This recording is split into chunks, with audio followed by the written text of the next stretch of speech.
오늘은 칼로리에 대해서 한번 얘기해 보겠어요. 칼로리, 음식, 양, 칼로리량, 음식량. 이것은 식습관과 관련되어 있죠. 식습관 하면은 물 말아 먹냐, 죽을 좋아하느냐, 소금을 적게 먹느냐, 간식을 자주 하느냐, 과식을 하느냐, 야식을 즐기느냐, 육식을 즐기느냐, 과일을 즐기느냐, 단순당 식품을 좋아하느냐. 단순당 식품이라는 것은 단 음식을 말하는 거예요. 설탕, 꿀, 과일도 해당돼요. 과당. 그 다음에 물엿, 조청이죠. 다 해당이 돼요. 그리고 음식을 먹었을 때, 먹은 후에 곧바로 단순당으로, 우리가 이 자체는 단순당 식품이고, 그리고 음식을 먹었을 때 곧바로 단순당 식품으로 돼버리는 게 있어요. 단순당으로 돼버리는 게. 그게 도정된 탄수화물이에요. 예를 들어 밀가루, 백미, 이것들은 식후에 벌써 20분이 지나면요, 순식간에 설탕으로 변하기 시작해요. 밥을 계속 씹으면 달아요, 안 달아요?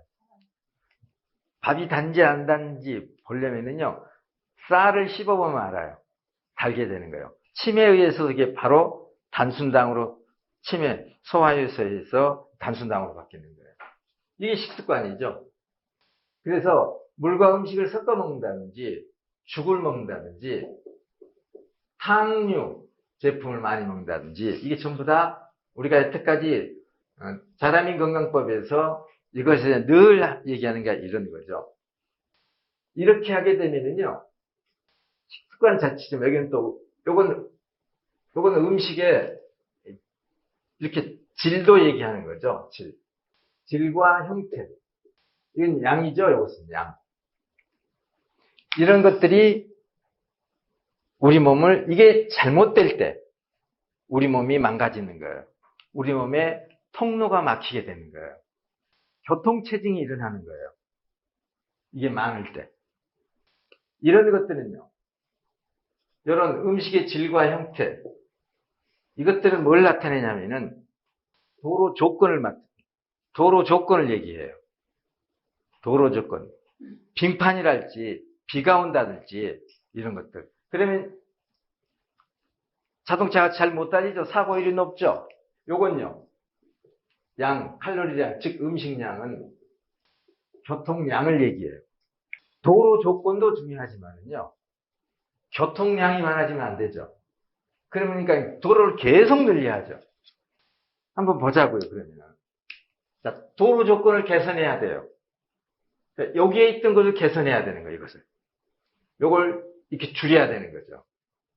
개선. 도로 조건 개선하기 위해서 눈 오면 고속도로에 뭐 합니까? 바로 도로에 제설 작업하죠. 고속도로에 중앙 분리대에 물이 고여 있어요. 운전자가 비가 해서 물이 고여 있는 상태에서 그 고여 있는 물 때문에 그로 인해서 중앙 분리대에 부딪히는 사고가 났어요. 혹시 물이 고여 있는 곳과 고여 있지 않는 곳을 갈 때 순간적으로 물이 고여 있는 걸 지날 때 이게 왼쪽 고여 있는 물 속을 들어가는 바퀴는 저항을 받죠. 그래서 핸들이 확 꺾이죠. 그래서 고속도로에 비 오는 날은 1차로를 타면 안 되는 거죠. 그러다 큰일 나죠. 차가 확 왼쪽으로, 중앙분리대 쪽으로 치우치니까. 그러면은 그로 인해서 사고가 났다고 해보세요. 그럼 재수없음 난 겁니까, 그냥? 그거 신고하면 돼요. 왜냐면은 우리 세금 내야 안 내요. 그리고 톨게이트비 내야 안 내요. 돈을 받는다는 것은 도로를 안전하게 해준다는 얘기예요.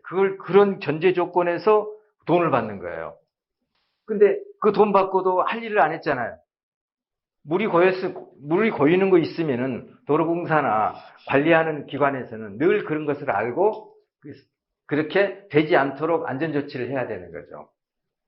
그래서 거기에 대해서 보상받을 수 있단 말입니다. 운전을 이제 하고 가는데 고속도로상에서 뭐가 있었냐면은 이 낙하물이 있었어요.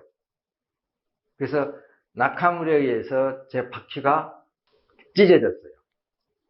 완전히 파열된 건 아니고 뭐지 상처를 받아지고 어떻게 됐더라고요. 이게 좀 이제 어느 정도 갈 수는 있었어요. 그래가지고 이제 갓길로 이렇게 했죠. 파열되면 아예 그냥 갈기가 찢어져 버린 경우가 있어요. 그러니까 갈기가 찢어진 것보다는 이렇게 옆굴탱이가 딱 찢어져가지고 바로 바퀴가 주저앉아 버린 경우. 근데 그렇게까지는 안 됐고 아무튼 그로 인해 낙하물에 의해서 부딪히면서 그랬어요. 자, 그래서 바로 뭐지 그 도로공사에 전화했어요. 이 왜 여기 낙하물 놔뒀냐? 순찰 때 있죠. 그런 거 위험을 뭐지 그 제거하기 위해서 계속 뭐 순찰하고 있는 거예요. 그래서 제가 그 타이어 그때 보상받았잖아요. 도로 조건. 요거 우리가 얼마든지 이게 식습관을 바꾸는 거죠. 바꿀 수 있어요. 이거 바꾸고. 그 다음에 교통량. 우리 혈관을 계속 늘릴 수 있어요, 없어요? 우리 몸의 임파관을 계속 늘릴 수는 없는 거예요. 그래서 이거 할 수 있는 방법은 한 가지밖에 없어요. 적게 먹는 거. 그러면 적게 먹으면 어떻게 하냐? 많이 먹어야 되는데 영양실조 걸릴 거 아니냐? 이제 이런 얘기가 나오죠. 그래서 오늘 그 얘기를 한번 얘기해 보자. 도대체 우리가 얼마만큼 먹어야 되는지, 내가 일을 이렇게 많이 하는데 이렇게 먹어도 됩니까? 하는 거. 1930년대 미국의 코넬 대학에서요. 칼로리 제한에 대한 실험을 했어요. 쥐를 가지고 실험을 했어요. 쥐를 가지고 실험해가지고 쥐의 먹이를 평소에 먹는 양의 표준 체중으로 계산해가지고요. 쥐가 이럴 때는 이만큼 먹어야 된다고 계산했죠. 평소 먹는 70%로 제한했더니 쥐의 수명이 40%가 증가했어요. 약 음식량을 약 3분의 1로 줄였더니 수명이 40% 증가한 거예요. 왜 쥐 가지고 하냐? 쥐는 빨리 죽잖아요. 그렇기 때문에 단기간에 테스트를 완료할 수 있죠. 그리고 쥐의 유전자가 사람하고 아주 유사하죠. 비슷하죠. 그래서 직접 사람 생체 가지고 못하니까 동물 실험 같은 거 할 때 이제 쥐로 실험을 하죠. 먹이를 70%로 줄였더니 40% 수명이 연장되더라는 얘기죠. 즉 칼로리 양을 40% 줄이고, 그러니까 70%로 줄이고, 칼로리량을 대신 미네랄과 비타민, 미량 미네랄 있죠? 그것은 충분히 주고, 조건이 필요한 만큼 주고, 이렇게 해서 이제 기본적인 배합된 먹이 속에 있는 거죠, 그것은. 애초에 비율대로. 결핍된 영양소가 아니라 쥐의 사료가 쥐를 가지고 테스트할 때 표준적인 영양 상태를 배합해서 주겠죠? 우리 사람은 그 표준적인 영양분을 갖고 우리가 식생활이 다 다르기 때문에 우리가 사육된다면은 똑같은 우리가 사료를 먹고 사육돼서 산다면은 조제된 것을 주겠죠? 그렇게 표준적으로. 아무튼 자, 칼로리량을 줄였어요. 즉 탄수화물, 지방, 단백질 양을 줄인 거예요. 전반적으로. 특히 전반적으로 이 3대 영양소고, 그리고 그 3대 영양소도 기본으로 탄수화물 양을 칼로리 정할 때 칼로리 비율로 해가지고, 예를 들어 탄수화물과 지방과 단백질, 예를 들어 탄수화물 7, 지방 2, 단백질 1, 탄수화물 60, 지방 3, 단백질 1이랄지, 이렇게 해서 되게 전체 칼로리를 볼 때 70%를 탄수화물, 20을 지방식품, 10을 단백질, 이렇게 해서 현대적인 영양학에서는 이렇게 나와 있는 걸로 알고 있어요. 칼로리로 계산할 때요. 칼로리량을 70%로 줄였네요. 즉 30%를 낮췄어요. 알기 쉽게 말하자면 쥐의 먹이를 30%로 칼로리 섭취량을 줄였더니 40% 수명이 올라간 거예요. 그래서 그 외에 이제 여러 가지 동물들을 가지고 실험을 했어요. 선충, 기생충 같은요. 선충은 예를 들자면 기생충이라는 얘기죠. 선충은 1.5배 늘었어요. 물벼룩 1.7배, 쥐 아까 같이 1.4배, 거미 1.8배, 열대어 거피는 1.4배 똑같이 하나같이 이렇게 칼로리 제한을 했더니 수명이 전부 다 이렇게 연장되더라는 얘기입니다. 2009년 7월에 사이언스 잡지에 영장류 실험을 했어요. 원숭이로. 미국의 위스콘신 대학. 근데 실험 개시일은 1989년이었어요. 영장류는 오래 살죠. 그렇기 때문에 시간을 두고 해야 한단 말이에요. 89년에 시작돼가지고 보고된 시점으로 벌써 20년이 걸린 거죠.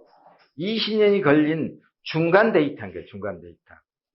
그래서 지금도 계속 실험은 진행되고 있고 당초 30마리의 어린 붉은털 원숭이를 이용해서 시작한 이 실험이 94년에는 46만 원을 늘렸는데요. 현재도 실험 계속한다고 그랬어요. 결과가 뭐냐면은 당초 30마리 붉은털 원숭이를 이용해서 시작한 이 실험은 40만 원을 했는데 칼로리 제한을 하지 않는 20년 동안 한 어린 원숭이를 통해서 20년 동안 했는데 칼로리 제한을 시행하지 않는 원숭이와 비교했을 때 암, 당뇨, 심장질환, 뇌 이축을 보이는 빈도가 현저히 낮아졌다. 또한 털의 윤기와 얼굴 주름 등이 겉보기에도 그 차이가 분명하다.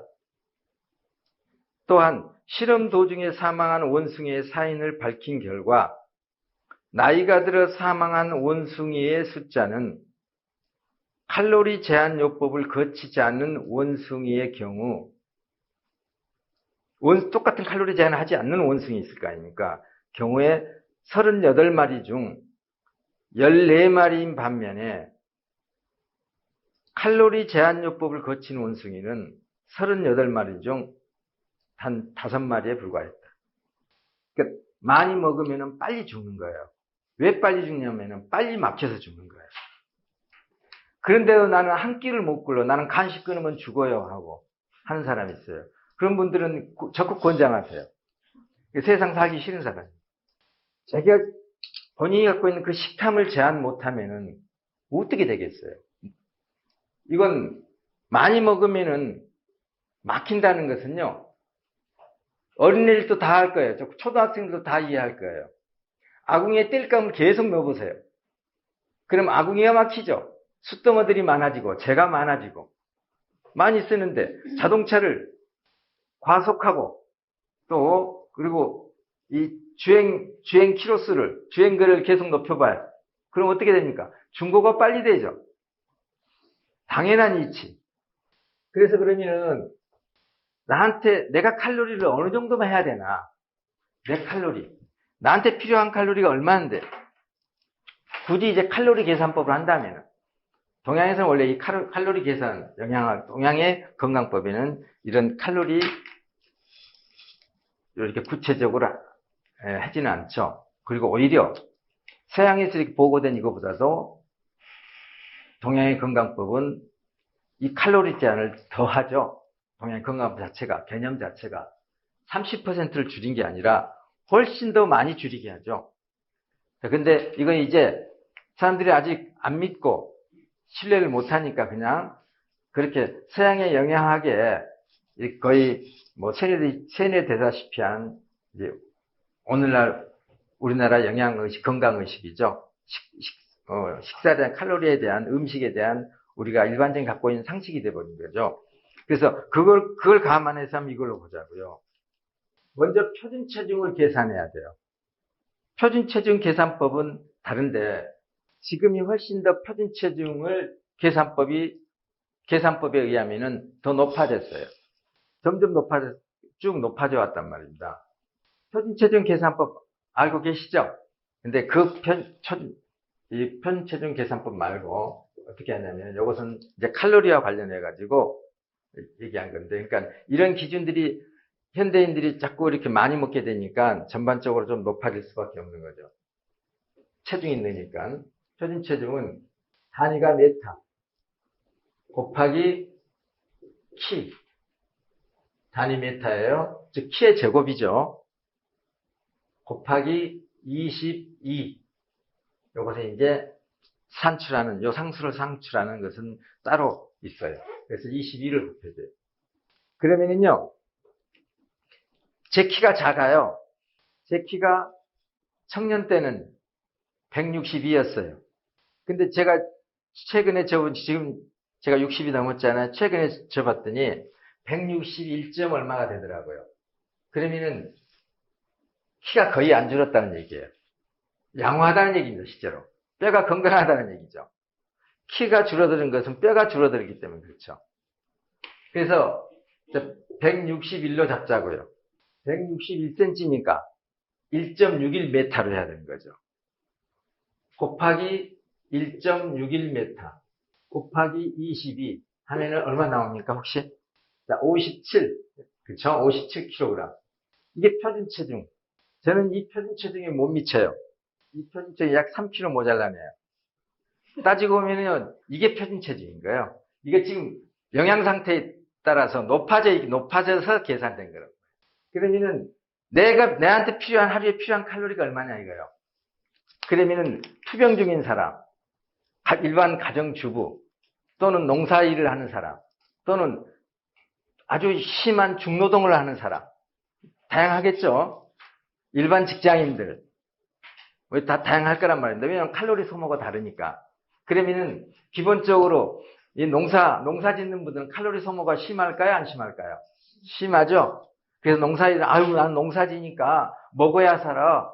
아침에 일 나가고, 제가 우리 자다민 건강법을 얘기할 때 항상 듣는 소리가 그래요. 저는 그런 소리를 들으게 되면은 답답해 미치겠어요. 농사일 지으니까 계속 먹어야 된다는 거예요. 계산해 볼게요, 이제. 제가 농사꾼이라고 해요, 농사꾼.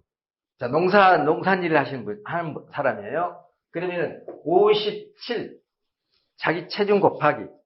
농사할 때는 35예요. 35를 곱해요. 35 칼로리. 근데 일반 병원에서 누워있다는데 요양 중인 사람은 20을 곱해요. 요양 중인 사람. 그리고 일반 이런 직장인들은 25를 곱하고, 22인가? 25를 곱하고, 그 다음에 중노동을 하는 사람은 40을 곱해요. 아주 심한 중노동을 하는 사람. 자, 그러면은 57. 와병, 위본 등 거의 안정 상태의 사람 20을 곱하고요. 20칼로리. 고령자와 실내 생활자는 25칼로리를 얘기하고요. 표준적인 회사원과 주부 30을 곱하고요. 농업 종사자 35를 곱하고, 육체 노동자와 중노동자 40칼로리를 곱해요. 이게 이렇게 하니까 얼마 나와요? 1,995 칼로리. 내가 1995 칼로리 하루에 필요한 거란 얘기입니다. 제가 이 표준 체중에, 누구나 이 표준 체중에 넣고 이 계산법이, 그러니까. 그러면 여기에 아까 같이 70%로 30%를 제한하는 거예요. 여기에 0.7을 곱해봐요. 얼마 나와요? 약 1,400칼로리. 내가 농산일을 농업 종사자일 때 나한테 필요한 칼로리가 1,400칼로리밖에 안 되는 거예요. 우리가 하루 중에 먹는 칼로리가 얼마나 많은지 알아요? 불과 1,400칼로리. 가장 적정할 수 있는, 예를 들어 칼로리 제한을 할 때 70%로 제한한다 할 때 30%를 제한할 때 이렇게 나오는 거예요. 그러면은 우리가 평균적으로 2,000칼로리, 성인 2,000칼로리를 한단 말입니다. 1,800에서 여성 1,800에서 남자 2,500칼로리까지 이렇게 나오는데, 자, 그냥 2,000칼로리. 그러면은 700칼로리잖아, 한 끼에. 2100칼로리란 말입니다. 그러면 한 끼를 줄이자고요. 7, 3의 7, 2, 7의 14. 자, 700 곱하기 2. 얼마죠? 1400칼로리. 그래서 한 끼를 줄여야 한다는 얘기예요. 한 끼를. 한 끼 줄이면 당신이 40%나 당신이 100살까지 산다고 할 때 100살을 살 것을 60밖에 못 산다는 얘기 아니에요. 그리고 100살까지 살면 뭐예요? 다 막혀서 사는 것도 아니고 죽는 것도 아니고 그렇게 사는 것은 건강한 삶이야. 그걸 살아있다고 말할 수 없는 거죠. 이런 연구 교사형에서 이런 칼로리 제한에서 하는 이 연구 결과도 결국 뭐냐면 내용이 뭐예요? 하루 한 끼를 굶으란 얘기입니다. 하루 두 끼만 하라는 얘기예요. 두 끼만. 나는 이 일을 내가 새벽같이 일을 하니까 먹어야 하고 나는 농산일을 제하니까 나는 심한 일을 하니까 더 먹어야 되고 또 간식도 해야 되고 칼로리 얘기해 볼까요? 비스킷 하나에 몇 칼로리예요? 바나나 하나에 몇 칼로리예요? 귤 하나에 몇 칼로리라고요? 한번 칼로리 계산하면 답 나와야 하나요? 얼마나 많이 긁어서 먹는지. 짜장면 하니까 우리 짜장면은 라면 한 그릇 몇 칼로리고 빵 하나 아이고 맛있는 빵 있네 하면서 빵 먹고 떡 먹고 이렇게 무지막지하게 먹는 거예요. 그래놓고 아프다고 그러는 거예요. 몸이 안 좋으니까 또 먹어요. 몸이 안 좋으니까 막히니까 힘이 있어요 없어요?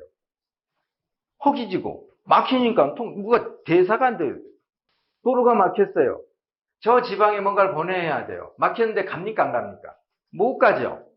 그러면은 못 가니까 저 지방에서 아우성이에요. 그럼 서울에서 어떻게 할까요? 더 보내요. 더 보내야 돼요? 줄여야 돼요? 줄여야 뚫리죠. 우리가 칼로리 제한을 해야 한다는 거 간식을 하지 말고 조식 폐지를 하고 아침 식사를 하지 말고 간식하지 말고 제가 이제 놀라는 것은요. 과일 먹는 것을 간식이라고 생각하지 않는 사람이 무지 많더라고요. 간식을 꼭 짜장면 먹고 라면 먹고 빵 먹고 하는 것만 탄수화물을 먹고 이렇게 그런 식으로 뭔가 이렇게 좀 어느 정도 먹는 것도 차려놓고 먹는 거 이것을 간식이라고 생각하고 과일 먹는 것은 간식이라고 하지 않고요. 주스 먹는 것도 간식이라고 생각하지 않더라고요. 콜라 사이다 이거 엄청난 간식입니다. 커피, 설탕 요게 믹스 커피죠. 이거 하루에 몇 잔씩 먹어요, 사람들, 먹는 사람들. 그러면서 이걸 간식이라고 생각하지 않는 거예요. 그래서 우리가, 우리 프로그램 할 때, 잘 지켰느냐, 그러면 잘 지켰다고 한단 말입니다. 그러니까, 하나하나 점검해야 되는 거예요. 그분의 개념과 기준과 우리 기준이 다른 거예요. 술 좋아하는 사람이 있어요. 막걸리 먹어요. 식사도 해요. 막걸리 완전히 탄수화물이죠? 이 막걸리 칼로리 굉장해요. 또 밥 먹어요. 자, 소주. 식사를 해요. 안주를 하고. 그러면 소주 자체도 칼로리예요. 근데 MT 칼로리죠. 뭐냐면은 칼로리만 있어요. 여기는 칼로리에도 좀 있어요. 효모가 있기 때문에 그 자체의 이 공유로 있기 때문에. 근데 이거는 완전히 희석식 술이에요. 소주예요. 왜냐면 이 칼로리가 우리 몸에서 태워질 때 칼로리가 태워지면은 반드시 뭐가 필요하냐면은 미네랄이 필요해요. 태워지려면. 비타민이 필요하고. 그래서 이 소주를 먹는다. 이렇게 먹게 되면은 이런 희석식 소주를 먹는다. 양주를 먹는다. 이러면은요. 우리 몸에 미네랄과 비타민이 죄다 소모되는 거예요. 이거 태우느라고. 술 먹고 꼭 안주 있으면 사람들이 술 먹어요. 술 먹을 때 안주량 많아요, 적어요? 밥 먹을 때보다 더 먹어요. 더군다나 마지막에 입가심으로 또 밥 먹죠. 그러니까 얼마나 우리가 먹는지 한번 생각해 보세요. 생활 속에서. 그래서 물론 술은 독이죠. 더군다나 많이 먹으면 독이죠. 근데 술 끊으면 야, 너 술 끊어야 병나. 그래서 마치 알코올이 모든 병을 일으키는 주범이라고 생각하는 거예요. 그거보다는요. 술 먹으면서 안주는 많이 칼로리가 들어가니까 술 끊게 되면은 칼로리를 적게 먹게 되는 거예요. 간식, 과식, 폭식. 하루에 5,000명의 어린이가 기아로 죽어요. 지구 한편에서는 5,000명이 기아상 굶어서 죽는단 말이에요. 우리나라에서는요, 넘쳐나는 음식 쓰레기를 처리하기 힘들 정도예요. 대한민국 정말 잘 살고 있어요. 우리가 3일의 기적 프로그램을 해요. 3일 동안 칼로리 제한, 그리고 미네랄 공급, 그리고 몸의 습 제거, 장 청소, 잔변, 숙변, 가스, 칼로리 제한하면서 미네랄 공급을 충분히 해주고, 그러면서 우리 몸의 습을 제거하는 거죠. 그래서 3일의 기적은 할 때 이게 몸청과 장청 프로그램이죠. 습 제거할 때 우리가 물 관리를 하죠. 뜨거운 물을 먹어라. 그리고 물이 우리 몸을 청소하지 않는다. 우리 몸에 필요한 물은 갈증으로 우리 몸이 요구한다. 넘쳐나서 문제다. 그래서 우리가 이 3일의 이 프로그램 진행되는 과정에서 이 우리 몸에 넘쳐나는 물을 대신 쓰는 거예요. 장 청소, 잔변, 숙변, 가스 제거. 그럼 뭐가 되냐면 혈관 청소, 조직 청소, 세포에서부터 혈관, 우리 몸의 각 조직이 다 청소시키는 거죠. 이게 3일의 기적 프로그램이에요. 그리고 궁극적 목표. 이것을 우리는 반복하죠, 이것을. 이것을 반복한단 말이에요. 반복 실행하죠. 이 반복 실행을 통해서 칼로리 제한하는데, 반복 실험을 통해서 이게 이렇게 해가지고, 우리 몸에 장기 휴식을 주죠. 장기 휴식을 통해서 장기 회복을 꾀하는 거죠. 이걸 반복 시행함으로써 이제 식탐을 줄이게 되고, 이 얘기는 뭐냐면은 굶어도 힘들지 않게 만드는 거예요. 굶어도 힘들다, 저혈당, 그리고 공복감. 이 공복감은 허기감이거든요. 이것은 위장이 늘어나서 그래요.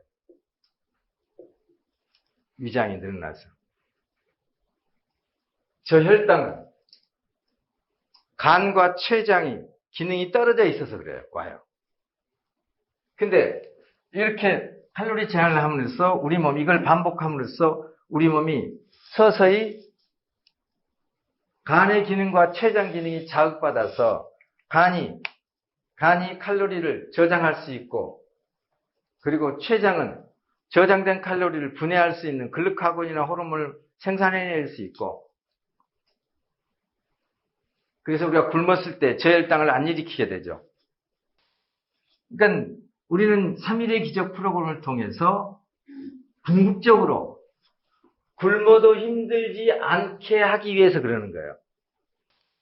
그래서 건강을 알려면은 굶겨보면 알고, 체력을 알려면은 운동시켜보면 알아요. 그래서 체력이 좋다고 건강한 게 아니란 얘기입니다.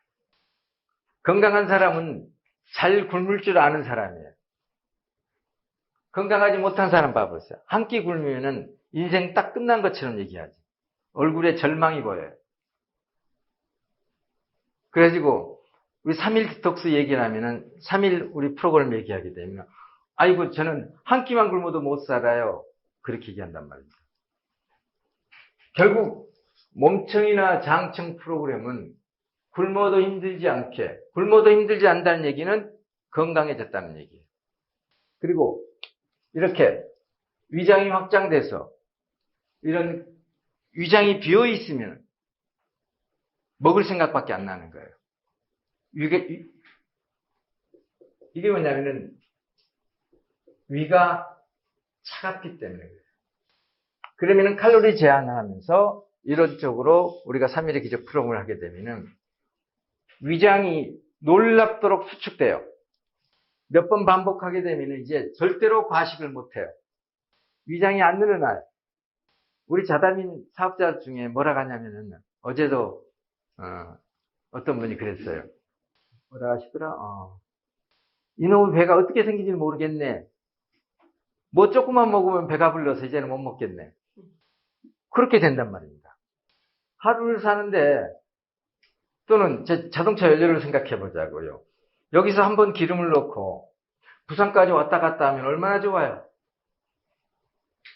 근데 연료를 한번 넣고 저기 가서 대전 쪽에 가서 한번 넣고 또 부산에서 한번 넣고 올라오면서 또 한번 넣고 이러면 되겠냐 이 말이에요. 칼로리 제한을 할 때 우리 몸이 이제 3일의 기적 프로그램을 통해서 칼로리 제한을 해요.